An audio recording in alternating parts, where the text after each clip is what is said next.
Velho Vamp, muito boa noite para você. Você que esteve na transmissão da Jovem Pan desse Brasil 3-0 sobre o Haiti. Suas impressões. E a gente falava aqui, né? Precisava ir para cima até o final. Fazer o máximo de gols possível. Acho que isso ficou devendo no segundo tempo. Vamp, muito boa noite para você. Boa noite, Boni, Fábio Perno, boa noite, Maldo, boa noite a todos, né? Se você pegar o resultado em si, um 3-0, se fosse um campeonato pontos corridos, ou um campeonato que você precisasse ganhar esse jogo para classificar. Ganhou para classificar. Ganhou 4 pontos, você está classificado com saldo de 3. Mas a verdade é o seguinte, você tem que olhar tudo, é uma Copa do Mundo, você tem que olhar a logística, tudo, né? O Marrocos, a seleção marroquina, também tem 4 pontos. O Brasil tem 2 gols a mais do que o Marrocos. O Marrocos da Escócia. A Escócia tem 3 pontos. Com certeza vai estar pensando, né, na última rodada de classificação, não vai se abrir. Vai querer ali fazer um ponto para ir a 4.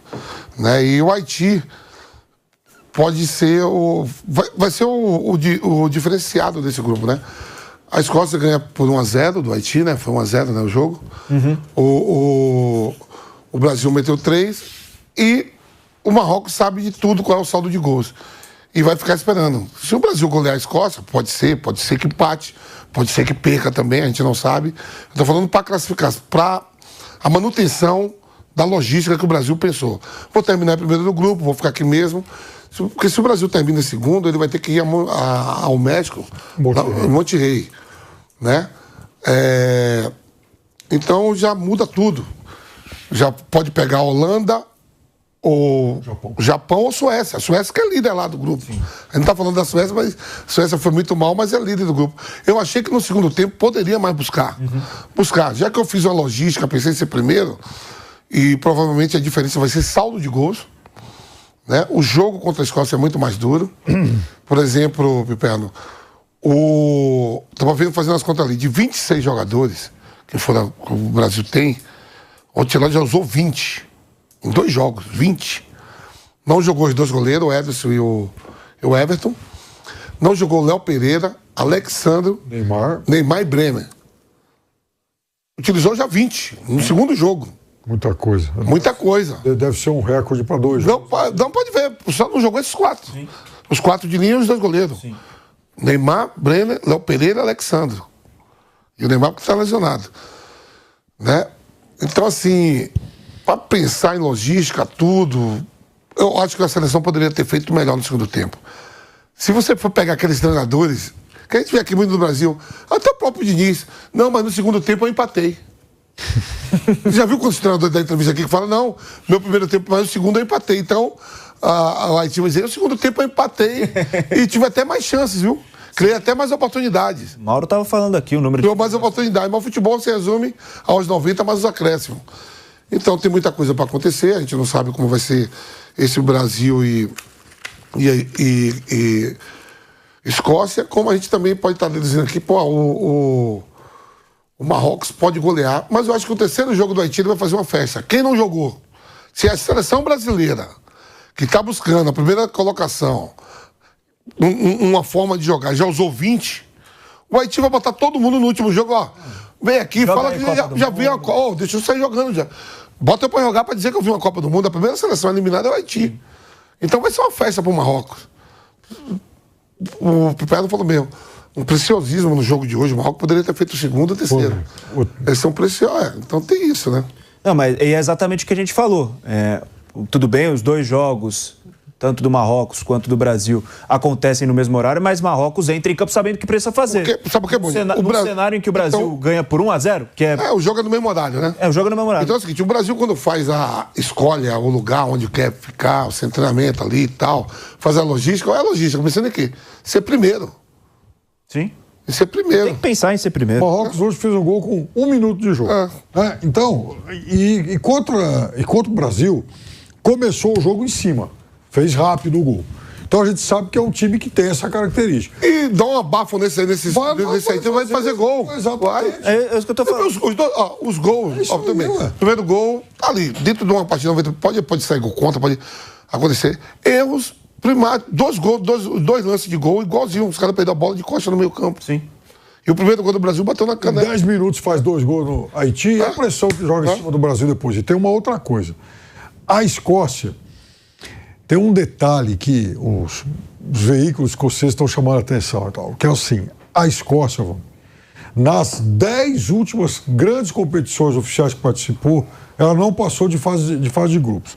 Pega Euro e Copa do Mundo. Vai, pegando de 74 para cá, né? Aquela Copa. Ela também não participou de tantos grandes eventos, tantas fases finais assim. Mas ela não avançou de primeira fase nenhuma. Então é o seguinte, ela sabe que se ela empatar com o Brasil, ela quebra esse tabu. É o jogo da vida.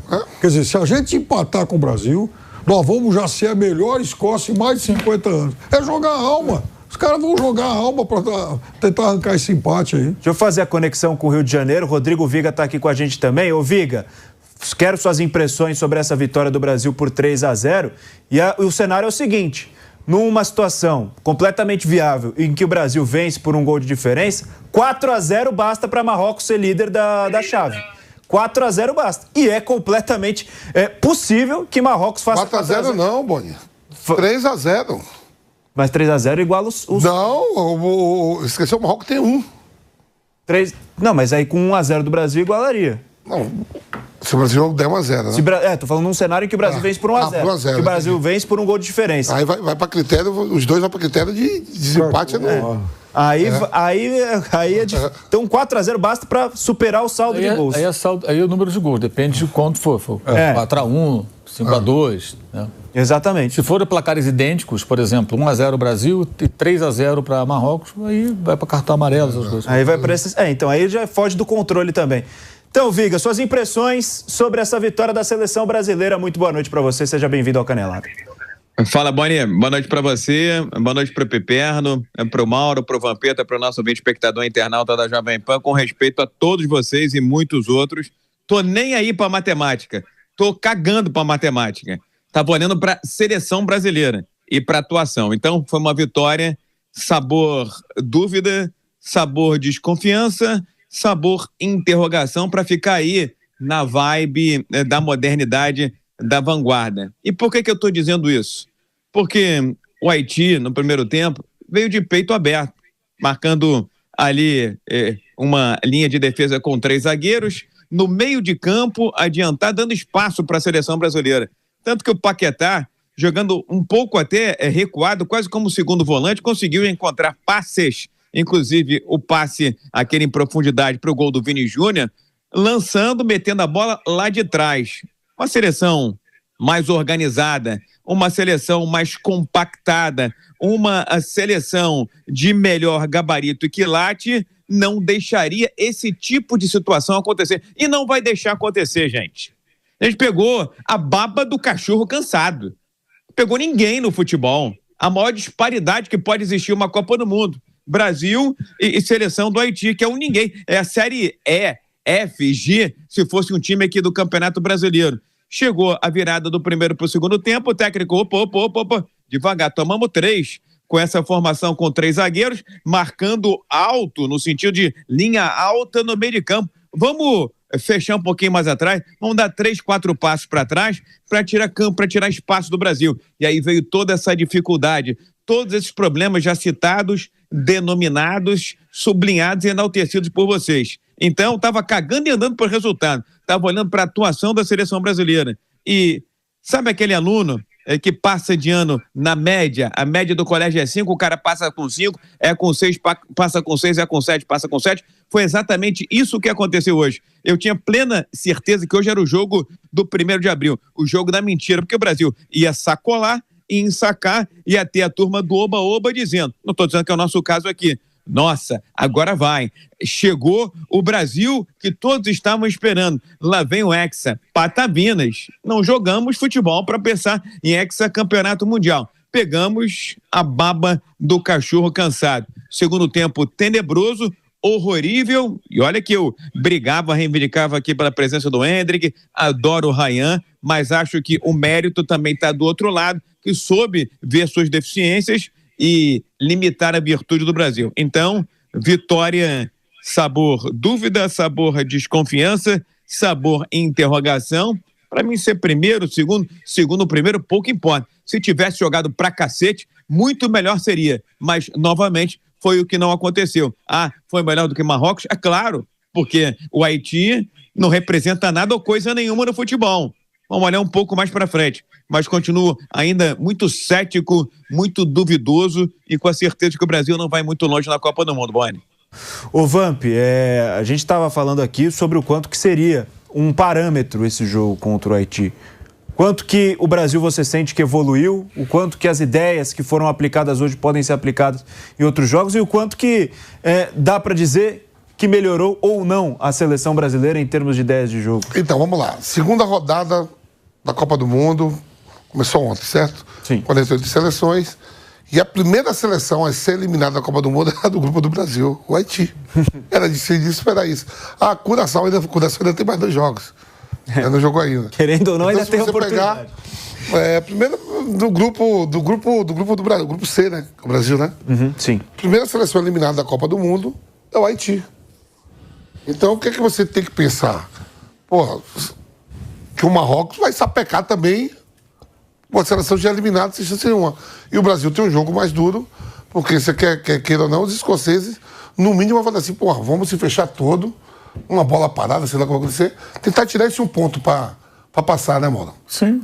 Como o Pierno falou, seria uma classificação histórica. Eles nunca passaram da primeira fase da Copa, estão afastados desde a Copa de 98, né? Que eles não jogavam o Mundial. Perdeu de 2-0. Só voltaram agora por causa desse festival de vagas também, né? Senão talvez não estivessem lá, né? Então é isso, é um jogo de mobilização muito grande do adversário. Mas, ô Viga, pra gente entrar nessas individualidades, na partida do Vinícius Júnior, partida do Matheus Cunha também, o que o Brasil deve fazer agora sem Rafinha, porque a expressão dele foi realmente de muita preocupação, né? No momento que ele sente ali, ele já fica com uma expressão mais séria, já deu pra ver pelo semblante que foi algo que deve tirá-lo de combate aí por pelo menos a próxima partida, mas você era o cara que dizia, né, desde antes de começar a Copa do Mundo, que essa é a seleção do não tem lateral, não tem o volante, não tem o atacante. Hoje, você sente que sai desse jogo tendo alguma coisa, Rodrigo Viga? Um pouco mais de autoestima, talvez, viu? Mas também diante do Haiti, se você não tiver autoestima jogando contra o Haiti, meu amigo, desiste, né? Pega o calção, o meião, a blusa, joga na descarga e aperta. Vamos lá, meu caro Boni, vocês estavam conversando aí sobre o que vocês viram de positivo e de negativo. Eu lamento que o técnico Carlo Ancelotti tenha convocado para uma posição ali, chama antiga ponta direita, hoje jogam com a perna esquerda, 3 jogadores e até agora nenhum deles funcionou.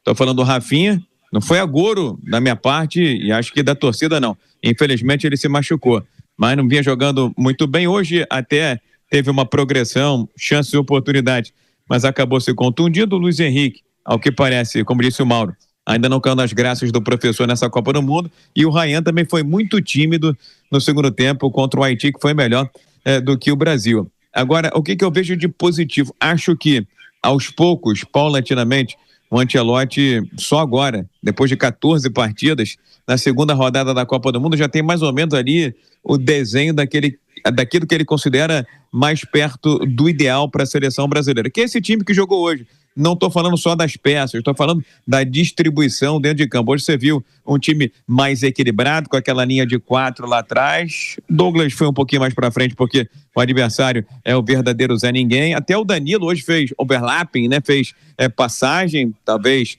querendo mostrar para a galera que não está à beira da aposentadoria. O meio de campo mais bem distribuído ali, o Casemiro centralizado, o Paquetá de um lado e do outro lado o Bruno Guimarães. E lá na frente a tríade, Matheus Cunha como referência, Vini Júnior escape pela esquerda e o Rafinha pela direita. Acho que esse é o positivo. Acho que a seleção brasileira está com uma formação perto daquela que na cabeça do Ancelotti, depois de 14 partidas, ele conseguiu chegar e considerar perto do ideal. Agora, me preocupa o fato de a gente ter 3 jogadores para a ponta direita e nenhum deles ter rendido o suficiente até agora. E o que mais me preocupa mesmo, viu, o Boni, ouvinte, espectadores internautas desse Canelada da Jovem Pan, é que o Brasil virou samba de uma nota só. Uma andorinha só não faz verão. Mauro foi perfeito ao dizer que o Brasil hoje, ele é muito dependente. Existe hoje uma vini-dependência na seleção brasileira, porque é a válvula de escape, é o jogador que tenta, é o jogador que oportuniza, é o jogador quem a bola da seleção brasileira vai procurar o tempo inteiro. Então vejamos, Se o Brasil pegar um time mais encorpado, mais robusto, que sabe que a válvula de escape do Brasil, única e exclusiva, é o Vini Júnior, será que teremos outras alternativas, outras opções, outros desafogos, outros alívios? Eu acho que não. Por isso que a minha preocupação continua ainda demasiada, viu, Boni? Vamos fazer conexão também diretamente com os Estados Unidos, porque o nosso Raí Monteiro está conectado aqui com a gente no nosso Canelada. A gente sabe que ver o jogo diretamente do estádio é sempre muito bom, porque você tem uma visão mais ampla do que é o time de fato, do que é a disposição dos jogadores. E o nosso Raí Monteiro está conectado por aqui também, diretamente da Filadélfia, para trazer, Raí, as suas impressões do que foi essa vitória da seleção brasileira, a atuação do time do técnico Carlo Ancelotti e, é claro, o que a gente pode tirar de positivo também para essa sequência do Brasil na Copa do Mundo de 2026. Raí, muito boa noite para você, seja bem-vindo ao nosso Canelada. Boa noite, Boni, tudo bem? Um abraço para você, para os companheiros, o pessoal que nos acompanha em casa. Foi uma boa atuação da seleção brasileira. É claro que a gente precisa pesar aí o nível do adversário, ninguém vai tirar isso da perspectiva. É o Haiti do outro lado, muito fragilizado, todas as questões. Mas acho que tem coisas positivas, sim, nesse jogo do Brasil. O Brasil fez um jogo muito ruim contra Marrocos, onde ele não conseguiu demonstrar o que queria fazer em campo. E acho que hoje a gente esteve diante de um desenho daquilo que o Ancelotti pretende. Se isso vai funcionar ou não ao longo da Copa do Mundo, a gente vai precisar observar, esperar jogos de um nível mais competitivo. Mas ele já falou algumas vezes, e ontem voltou a repetir, do time de identidades diferentes, né, que possa jogar de diferentes formas dentro de um mesmo jogo. E hoje o que deu para a gente observar foi um time que muito claramente queria pressionar bastante o adversário para recuperar e utilizar a velocidade do Vinícius, a velocidade do Rafinha, o período que esteve em campo, a velocidade do Matheus Cunha também, são jogadores agudos, agressivos. Então o Brasil trabalhou muito para ter esse tipo de jogo. E os 3 gols nascem de bolas retomadas, bolas em profundidade, e com isso a jogada se desenrola e termina em gol, né? Não acho que isso seja uma coincidência. Acho que é um aspecto que o Ancelotti quer para esse time, porque os jogadores de frente têm essas características, né? Eles são rápidos, eles são bons definidores. Quando você coloca uma bola na frente para o Vinícius correr, dificilmente ele vai perder na velocidade. O Rafinha, a mesma coisa. Mesmo que em alguns lances eles estivessem um pouquinho adiantado, o impedimento aqui e outro ali, isso ficou muito claro ao longo do jogo. Tanto o Casemiro, quanto o Paquetá, quanto o Bruno Guimarães, sempre que eles recebiam uma bola com 1 milímetro de espaço no meio campo, eles botavam a bola na profundidade, buscavam um lançamento, uma bola longa. Então, eu acho que esse é um desenho de jogo que a seleção brasileira gosta, que o Ancelotti gosta mais especificamente, pensando nas características dos seus jogadores, e que acredito que vai ser o modelo dominante da seleção brasileira nessa Copa do Mundo. Claro, em alguns outros jogos o time vai precisar de mais posse, de um repertório maior para trabalhar a bola no campo de ataque, mas esse cenário é o que favorece essas características. E aí, diante disso, dos gols criados dessa forma, do destaque do Vini, que foi muito bem, de novo, né? É muito bom que ele esteja indo muito bem nessa Copa do Mundo. É um jogador que a gente tem uma expectativa muito grande. Ele já marcou um gol no primeiro jogo. Hoje foi importante, um gol e assistência.